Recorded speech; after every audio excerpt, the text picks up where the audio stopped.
प्यारे दोस्तों, आप सभी का स्वागत है।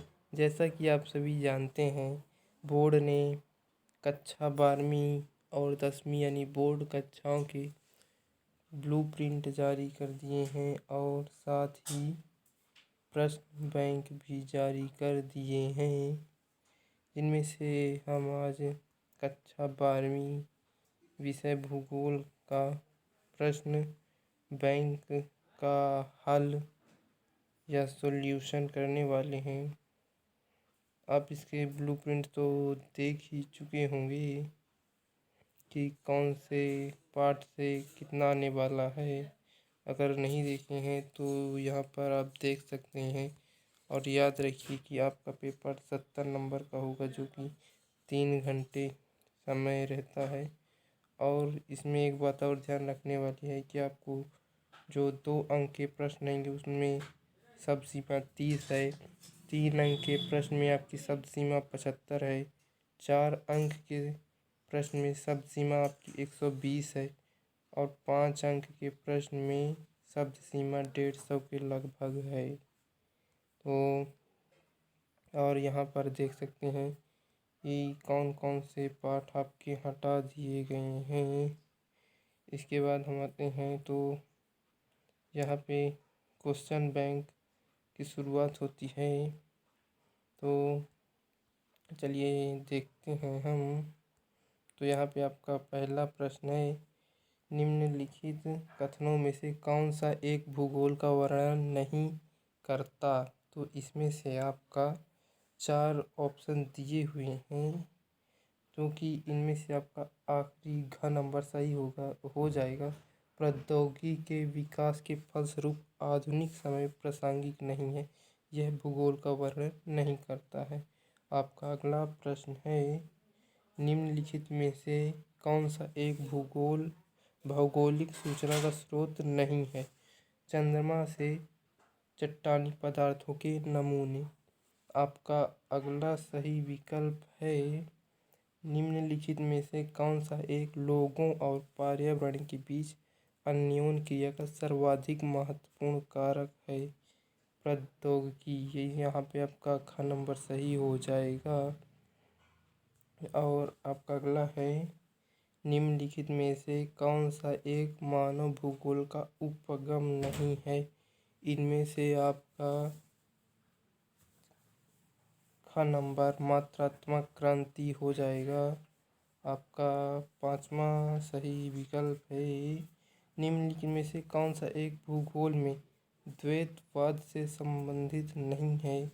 तो ये इस वीडियो में आपके लिए एक क्वेश्चन है कि आप इनमें से सर्च करिए और बताइए कि इसमें से कौन से होंगे। आपके पास 4 विकल्प दिए हुए हैं, द्वैतवाद से संबंधित कौन सा नहीं है। आप इसे ढूंढिए और बताइएगा। इसमें अभी आपको एक और क्वेश्चन दिया जाएगा, लेकिन दोस्तों एक बात याद रखिएगा, आपको केवल बोर्ड द्वारा यही सूचित किया गया है कि बच्चों को केवल क्वेश्चन बैंक से ही पढ़ाया जाए। केवल इसी के अंदर से ही परीक्षा में प्रश्न पूछे जाएंगे।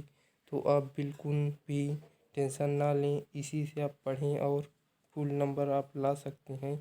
तो इसके बाद आपका आता है रिक्त स्थान, जिनमें से आपका पहला ही है खाली स्थान पहले, उसके बाद है मानव भूगोल के जन्मदाता कहे जाते हैं। तो यहाँ पे आपका रेड जेल, जो कि मानव भूगोल के जन्मदाता कहे जाते हैं। आपका अगला जो खाली स्थान है उसमें पहला, तो यहाँ खाली स्थान फ्रांसीसी स्कूल के जनक माने जाते हैं, विडाल डी ला ब्लास। इसका दूसरे का उत्तर हो जाएगा आपका विडाल डी ला ब्लास। और यहाँ पे तीसरा है, आदिम समाज भौतिक पर्यावरण को यहाँ पे प्रकृति माता के रूप में धारण करते थे। जो कि आदिम समाज थे, वो अपने भौतिक पर्यावरण को प्रकृति माता के रूप में धारण करते थे। उसके बाद अमूलवादी रेडीमेड विचारधारा के अनुसार समकालीन सामाजिक संबंधों के खाली स्थान के विकास से था। ये भी आपके लिए क्वेश्चन है, इसे भी आप ढूंढिए और हमें बताइएगा। अब आता आपका अगला, खाली स्थान किसी भी समाज में सांस्कृतिक विकास के स्तर का सूचक होती है। तो प्रौद्योगिकी विकास, इसका उत्तर हो जाएगा आपका प्रौद्योगिकी विकास किसी भी समाज के सांस्कृतिक विकास के स्तर की सूचक होती है। आपका अगला आता है सत्य सत्य। आपका पहला है एलन सी सैंपल के अनुसार मानव भूगोल अस्थिर पृथ्वी और क्रियाशील मानव के बीच परिवर्तनशील संबंधों का अध्ययन। तो ये आपका बिल्कुल सही है दोस्तों। आपका दूसरा आता है सत्य सत्य में रेड जेल के अनुसार मानव भूगोल मानव समाज और धरातल के बीच संबंधों का संश्लेषित अध्ययन। ये भी आपका सही हो जाता है। रुको और जाओ निश्चयवाद का संबंध विडाल डी ला ब्लास से है। तो दोस्तों इसे भी आप देखिएगा कि इनमें से कौन सा आपका ये सही है और नहीं। और आपका चौथा आता है 15वीं शताब्दी के अंत में यूरोप के देशों ने अन्वेषण के प्रयास शुरू किए थे। ये आपका सत्य है दोस्तों। भूगोल एक समकलनात्मक आनुभविक एवं व्यवहारिक विषय है। ये भी आपका 5वां भी सत्य है दोस्तों। अब आते हैं आपके प्रश्न, जो कि केवल 7 ही प्रश्न दिए हुए हैं और इसी के अंदर से आपके पेपर में प्रश्न पूछे जाने वाले हैं। तो आप गाइड या किसी अन्य से ना पढ़कर इसी से पढ़ें तो आप अच्छे नंबर ला सकते हैं। जिनमें से आपका पहला, दूसरा, तीसरा, चौथा, 5वां, 6वां, 7वां, इनमें से आपके 4 या 3 प्रश्न आ सकते हैं।